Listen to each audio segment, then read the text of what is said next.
তো আপনি যদি কথার কথা বলতেছে, আপনি যে বিরোধী দলে যান কি হবে? আপনার পিটাইব তো কয়েকদিন। আপনি তো আবার ঠিক হবেন। ৫ই আগস্ট হওয়ার কথা না। মানে জি, আওয়ামী লীগ কি জীবনের ১ম ক্ষমতার বাইরে গেছে? জি। ১৯৭৫ সালে বঙ্গবন্ধুকে বাইরে হত্যা ছিল। করে ফেলছে। কিন্তু আপনি অনেক আওয়ামী লীগ নেতাকে চেনেন, ঠায় ধরে বসেছিল দেশে।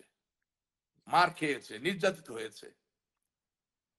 যেই জাসদ লাফালাফি করেছিল সেনাবাহিনীর সাথে, ওই বিপদগামী সেনাবাহিনীর সাথে, সেই জাসদের নেতারাও জেলে গেছে, নির্যাতিত হয়েছে। আর আওয়ামী লীগের নেতাকর্মী তো হয়েছে।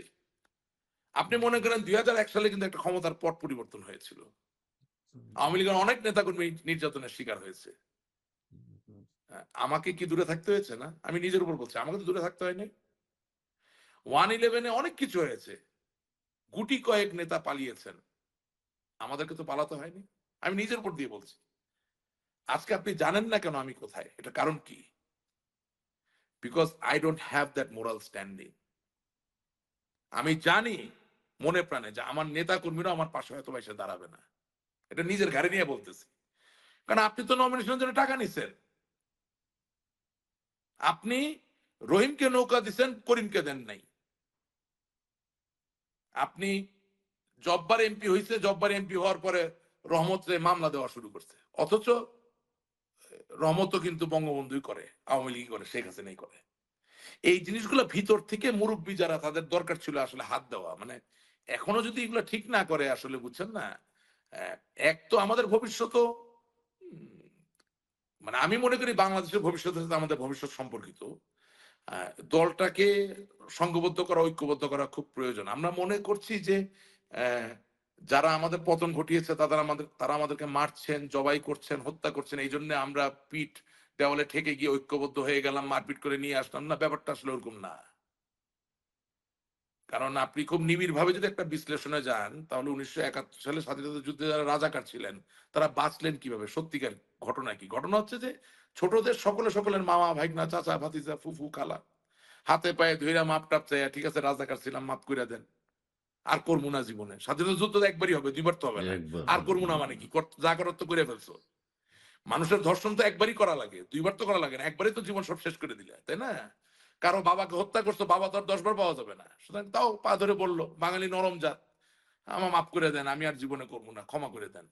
তা আমরা ক্ষমা করে দিছি বিভিন্ন ভাবে, বাঁচাইছি। আমরা কিন্তু অনেক রাজাকারকে বাঁচাইছি, অনেক আলবদর। ঠিক একইভাবে নির্যাতন যখন চলে,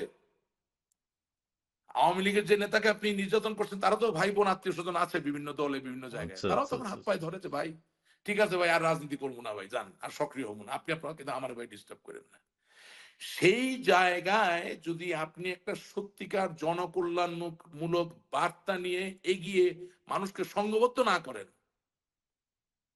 তাছাড়া ইভেলের সাথে ফাইট করা সম্ভব না। I am just trying to give a prescription. ছোট মানুষ, ভুল হইতে পারে। এবং দিনের শেষে বাস্তবতা কি? বঙ্গবন্ধু কন্যা জননেত্রী শেখ হাসিনা, তিনি বঙ্গবন্ধু কন্যা, এটা তো কেউ পরিবর্তন করতে পারবে না, কেউ পারবে না। ঠিক? আচ্ছা, আওয়ামী লীগটার সাথে বঙ্গবন্ধুর রক্ত একাকার হয়ে গেছে, এটাও তো কেউ পরিবর্তন করতে পারবে না। আওয়ামী লীগের আসলে শেখ হাসিনা কোনো বিকল্প নাই। কিন্তু মানুষকে তো বুঝতে হবে যে জননেত্রী শেখ হাসিনার জন্য ক্ষমতা সবকিছু নয়। তিনি বাংলার মানুষের পাশে থাকতে পারাটাই তার জন্য সবচেয়ে বড় ব্যাপার। এই কথাটা কি আমাদের কোন নেতা বলছেন? আপনি একটা ছোট প্রায়োগিক উদাহরণ দিই, একটা মাইক্রো লেভেলের উদাহরণ দিচ্ছি। ধরেন কোন পরিবারে দুই ভাই একটু ঝগড়া লাগলো। ঝগড়া যখন সমাধান হয় না তখন তো তারা ফল ব্যাক করে। কোথায় ফল ব্যাক করে? বাবা মা বেঁচে থাকলে তার কাছে ফল ব্যাক করে, অথবা মুরব্বীর কাছে ফল ব্যাক করে। তাইলে আজকে এই যে আপনি কর আরোপ করার কথা বলছেন, ট্যাক্স বসানোর কথা বলছেন, আইন শৃঙ্খলার অবনতির কথা বলছেন, তাহলে এই যে অসহায় মানুষগুলা, তাদের তো ফরিয়াদ করার একটা জায়গা লাগবে। কাউকে একজনকে উকিল মানার একটা জায়গা লাগবে। এটা ইংরেজিতে বলে ফল ব্যাক করা যায়। এটা তো আওয়ামী লীগ। কিন্তু আওয়ামী লীগকে তো বলতে হবে যে I am there for you. আপনি আমাকে মারেন, কাটেন, জবাই করেন, যাই করেন, আপনি আমারে ডাকবেন, আমি আপনার পাশে থাকবো। এটা কি আমি বলছি এখনো? আপনি হিন্দু ধর্মে এই যে ট্রাইঅক্সি প্লাম্বাম মানে যে সিঁদুর দেয় না, এটার কেমিক্যাল হুম, হুম। কম্পোজিশন এর ভিতরে লেড থাকে, সীসা থাকে, শরীরের জন্য খারাপ। হ্যাঁ, 3টা অক্সিজেন, আমি যে ভুল না, 3টা অক্সিজেন একটা সীসা, হ্যাঁ মানে এটা হয় সিঁদুরটা। সিঁদুরের মানে কি বলেন তো? যে আমি জানি না। মস্তক ফাটিয়া রক্তক্ষরণ হইয়া মৃত্যুবরণ করিলেও আমি তোমার। আওয়ামী লীগ কি? বাঙালি তুমি আমারে ভুল বুঝো, তুমি আমারে ভালোবাসো, তুমি আমারে মারো, তুমি আমারে কাটো, আমি তোমার। সেটা বাহ! কোথায়? সেটা কোথায়? সেটা বলতে হবে। একজন নারী তার স্বামীর জন্য যদি কমিট করতে পারেন যে মস্তক ফাটিয়া রক্তক্ষরণ আমি প্রাণ হারাইলো আমি তোমার, তাহলে আমি স্বাধীনতার দল, আমি মানুষের মুক্তি আর্থসামাজিক প্রেক্ষাপটে পরিবর্তনের দল, বাংলাদেশের সম্পূর্ণ ইতিহাসের এপিট ওপিট, মলাটের এপিট ওপিট, প্রত্যেকটা পাতায় পাতায় নাম অস্বীকার করার সুযোগ নাই। আমি এখনো বলতে পারলাম না যে হোয়াট এভার, আপনি আমাকে ভুল বুঝেন, রাগ করেন, যাই কিছু করেন, আই এম ইয়োর্স, আমি আপনার, আমারে ভাই ফালাই দিয়েন না। এটা বলতে পারি না, আমাকে দূরে ঠেলে দিয়েন না, এটা বলতে পারি না। ঘরের ছেলে আপনার হাতটা ধরলে বাইর করতে পারবেন বাড়ির থেকে? আমি কি ঘরের ছেলে না? আওয়ামী লীগ কি ঘরের দল না? So, হয়েছে কি, রাজনীতির থেকে আবেগ কর্পূরের মতো উধাও হয়ে গেছে। রাজনীতি থেকে যখন অবলীলায় বক্তব্য দিয়ে বেড়াইতে পারতাম, মানুষকে বলতাম যে ঘড়ির, ব্যাটারি চালিত ঘড়ির প্রযুক্তির নাম হচ্ছে কোয়ার্টজ। তেল জ্বালানি চালিত গাড়ির ইঞ্জিনের প্রযুক্তির নাম হচ্ছে কম্বাসশন। রকেট যেটা মহাকাশে চলে যায় তার প্রযুক্তির নাম হচ্ছে প্রোপালশন। আর রাজনীতির প্রযুক্তির নাম হচ্ছে লাভ, ভালোবাসা। ভুলে গেছি ভাই, ভুলে গেছি কোথায় কার রাজনীতিতে ভালোবাসা আছে। আপনি প্রতিহিংসাটা শুরু অ্যাডভোকেট হলো কবে ফজলুর থেকে? রহমান, হ্যাঁ।